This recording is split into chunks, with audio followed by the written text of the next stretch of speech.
How's everybody doing today? Good.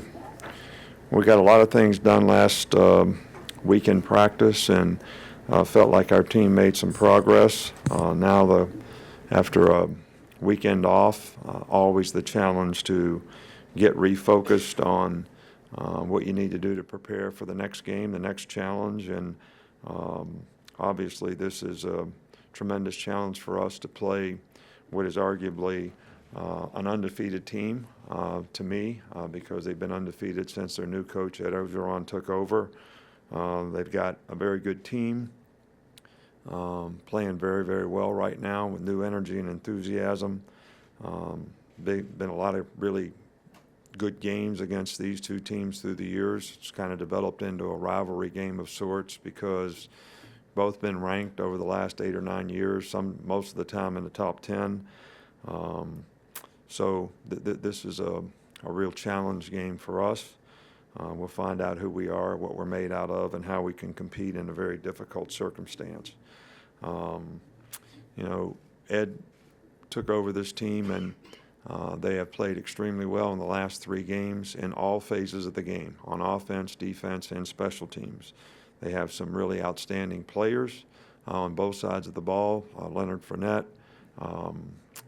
probably one of the most dynamic running backs that has played college football for a while and is playing extremely well right now. And when Geis comes in for him, there's not a lot of drop-off there. And the quarterback has played really well and created a lot of balance for him in the last couple weeks. And they've got a couple really, really talented receivers that are really, really good players. And they got a big, strong, physical offensive line that does a great job of executing their running game. And when you get to the defensive side of it, it doesn't really get any better. They're in the top 10 in a lot of categories and one of the most difficult teams to score on. Very good in the front. Arden Key is a very good rusher. Kendall Beckwith is an outstanding linebacker who leads in tackles, but also runs the show out there and does a really good job. And this is probably the most athletic, talented secondary that we've had to play against, all year long. They've got really good specialists on special teams, good returners, good kickers, good punter, and they've got good team speed, so they're always really good on special teams. So this is a really outstanding team and a great challenge for our team, and we're just anxious to go to work today and get back at it with our players. Start over here on the right here. I was wondering what specific ways you've seen Damien Harris improve from last year to this year, and what role Burton Burns played in that? Well, I think Damien, all freshmen sort of, when they're freshmen, sort of feel their way, find their way, not sure about what they're doing. We could see that Damien was a very talented guy, but I just think was not confident in what he was being asked to do. As this year has progressed, he's gotten more and more confident. I think he has a better understanding. You can always relate that back to some degree to your coach, who is actually teaching you the offense and how to do what you do.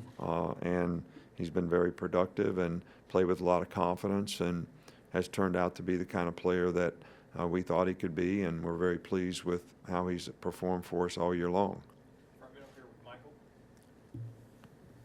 Kind of same topic about Damien, asking about his vision. What is it about his vision, what makes it good, and how does that come for a running back? Is it natural? Well, I think that any good running back has really good vision. Vision is understanding of the play, how you press the hole, how you make your cuts in the hole based on how the defense reacts. I don't care how talented you are with the ball in your hand, if you don't have that instinctive vision to make those cuts at the right time relative to setting up the blocks, reading the blocks, running off the blocks, I don't think you're going to be productive, and Damien does that very well. 2 quick ones, if I may. First, an injury update on Alphonse Taylor. Has he been cleared for contact yet? He is going to practice some today. We're kind of allowing him to do what he can, and we'll sort of take it day to day. So I can't really answer that fully. We've been off for 3 days, and we're going to see how he does today. And just with the guys in the secondary, since Eddie's gone down, and you had a few days to evaluate those guys, how are you feeling about the safety position, and how has Minka looked when working back there some? Well, Minka has worked back there some, and he's very natural at it. Played it in high school quite a bit. So we haven't made any decisions for sure on how we'll go there. We'll just continue to work and see how it develops and kind of see who can handle it the best and try to put the best combination of guys out there we can relative to what we have to play against. You kind of touched on this in your opening statement, the impact that Coach Alderaan has had on them. What, I don't know how well you know him, but what kind of, about his personality, is he just a guy that the team can rally around? Well, I can't really speak or make comparisons. I really don't know what's happened. All I can see is what's happened on the field, and his leadership obviously has had some effect on that relative to the team seems to be playing with a lot of energy and a lot of confidence. They've executed really well, hadn't made a lot of mistakes. And I just feel like in the last 3 games they played really, really well. I could ask a second one on Jonathan Allen. He seems like a guy who's improved from my perspective every single year he's been here. Where has he gotten better even this year?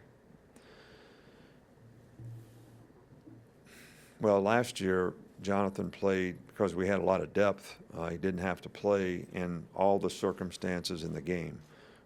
We sort of saved him a little bit for the pass rush situations, and he played some and alternated in there and did a really good job. But this year, he's having to play in all phases of the game and has done really well, whether we're playing against a running team or whether he's been called on to pass rush or whatever it's been. So I would say that we had confidence that he could do all those things a year ago. He didn't have to do them as often, but he's accepted the role of what he's had to do on this year's team and done it extremely well, both run and pass. Back in the front here with Dwayne. Looking at Jalen going into a game like this where LSU is so talented on the defensive end, what's the biggest thing you want to get across to him going into a game like this? I think the number one thing that everybody has to do on our team is you got to focus on what you got to do to execute. This is not a trick 'em type situation. I mean, they're going to line up like they line up, and you're going to have to block them, and you're going to have to read what they do, and they're going to play man-to-man, and the receivers are going to have to beat them, and the quarterback's going to have to make throws in small spaces. We're going to have to protect the edges because they've got 2 defensive ends that both can rush. So there's no magical potion for what you do relative to playing in a game like this. It comes down to your ability to execute, block, tackle, focus on the things that you need to do to execute one play at a time in the game, and that's going to be important for the quarterback to do as well and take what the defense gives, and they're very, very good at what they do, and we need to be very good at what we do. Back in the front, other side with Ken. Just wanted to ask, your punt return options, did you look at that some last week, and how'd that go? And how important is 4th down in a game like this where field position can be so crucial? Well, we have, looked at our options there. We've had several guys back there that's been back there this year. Xavier Marks has been back there, returned one for a touchdown in a game. Trayvon Diggs has been back there. So we'll continue to evaluate which one of those guys. I think the most important thing in games like this is who's going to do the best job, especially, they're a spread punt team. They've got a left-footed punter. They do bulldog rugby punt sometimes. So the judgment of the guy back there, when to field the ball, when not to field it, when to play it on a hop, when to get away from it, I think that's really critical. And when you're playing against this kind of team, they do a really good job of covering. They've only had like 6 punt returns against them out of 32 punts or something like that.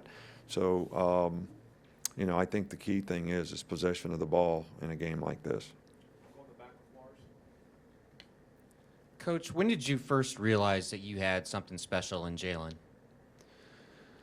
Well, I think it's a work in progress. We wanted to play him in the first game, so we did that because we thought he had a potential to do some really good things and make a contribution to the team, and he certainly responded well in that game, and we sort of build on that, and you never know how a guy's going to develop and how he's going to improve, especially young players.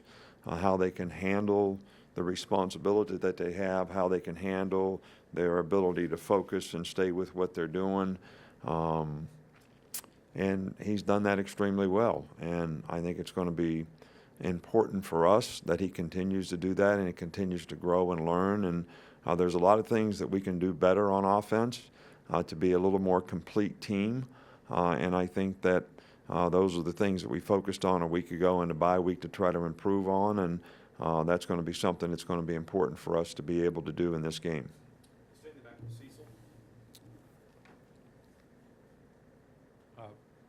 Coach, I have two. First, Calvin Ridley's numbers aren't going to be probably this year what they were last year. How has he handled his role in the offense?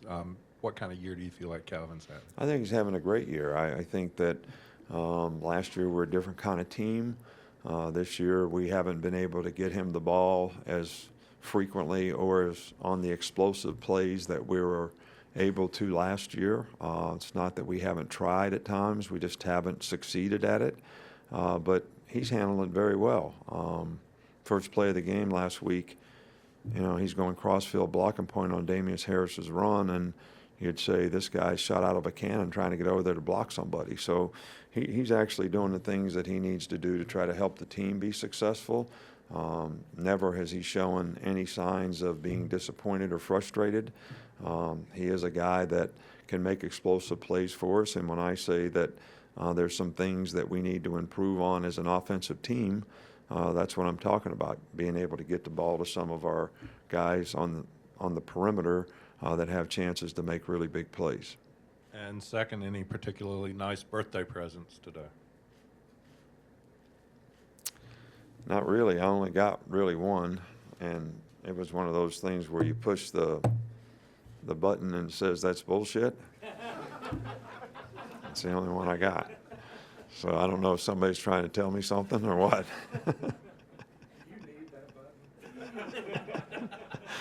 I don't know. They told me I couldn't take it home. I may need it at home more than I need it here, but Two more, Alex and Joe.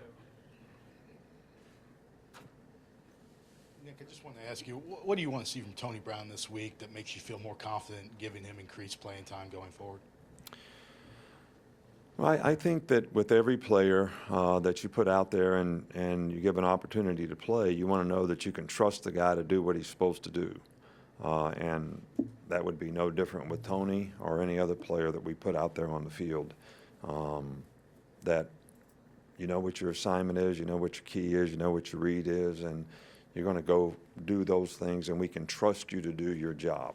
That's what we'd want from any player on our team, and that's certainly what we'd like to say that we want to do and get out of Tony Brown if he gets the opportunity to play in a game. Hey, Coach, I know it's a fairly small sample size and the personnel are still the same, but what kinds of changes have you seen to LSU's offense since Coach Orgeron took over? They're using a few more, a little more multiple in personnel groupings, and just done a really good job of executing. Their play action pass game has been very effective. I think it's not real complicated for the quarterback, but he's done a really, really good job of executing and tying the play action passes with their great running game and making explosive plays down the field with some very, very good receivers. So they're a little more open, I would say, in terms of what they're doing, and it's paid some dividends in the balance that they've been able to create by doing that.